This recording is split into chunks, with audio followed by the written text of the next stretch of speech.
we actually asked the audience for a couple of questions. Sure. Okay, so one was, what's your most challenging character so far? Oh, I mean, each one. The next job is the most challenging character. The one I'm doing right now, Richard III, is the most challenging character I've ever played. Richard III. Yeah. Well, that's well-trod. I mean, there you've got to walk through. Yeah, the mire of huge Titanic performances, overshadowed by Olivier, Martin Freeman now, et al. You know, but the reason why these parts are done so often by so many people, rather like Sherlock. I mean, I'm in the high 70s, I think, as far as the incarnations of that particular iconic character goes. Is that right? Yeah, oh yeah, oh yeah, yeah. Just in front of Robert and just behind Johnny Lee Miller. So you know, it's I'm keeping good company. But it's sort of comforting because it means that the culture can obviously take reinterpretations of these great iconic roles, and also there's something in all of those performances that still draws people in within that tolerance. There's something fresh to discover, I think. I calculated that there were 13 possibilities once I'd invited Moriarty onto the roof. I wanted to avoid dying, if at all possible.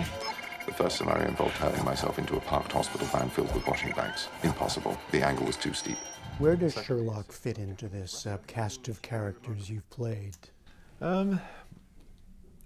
Just about once every year and a half, something like that. That's where he fits in. Is that right? Yeah. That's how it Logistically, feels? that's where he fits in. Yeah.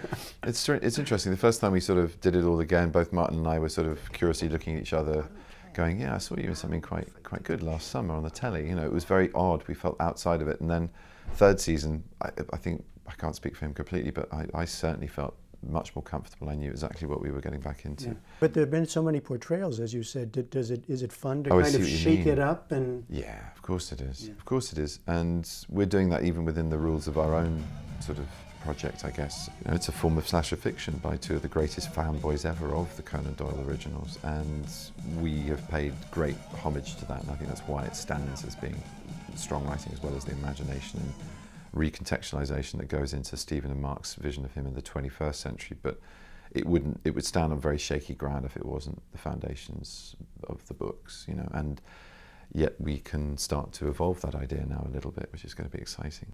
Does Sherlock feel like a real person to you? About it. Not at all, no. I mean, when I'm playing him, of course. Yeah, no, but I mean, I'm thinking of the way you were talking about touring and all, and when you're sort of standing outside sometimes, and Sherlock, because he has there is a long history of him. Yes, there is. Well, I mean, he's, again, I mean, even though he's fictional, very well documented by Dr. Watson. He's somebody who's thoroughly observed both in his mood swings, his physicality, his brilliance, and his more corruptible lack of morality, or his idiosyncrasies and his weaknesses.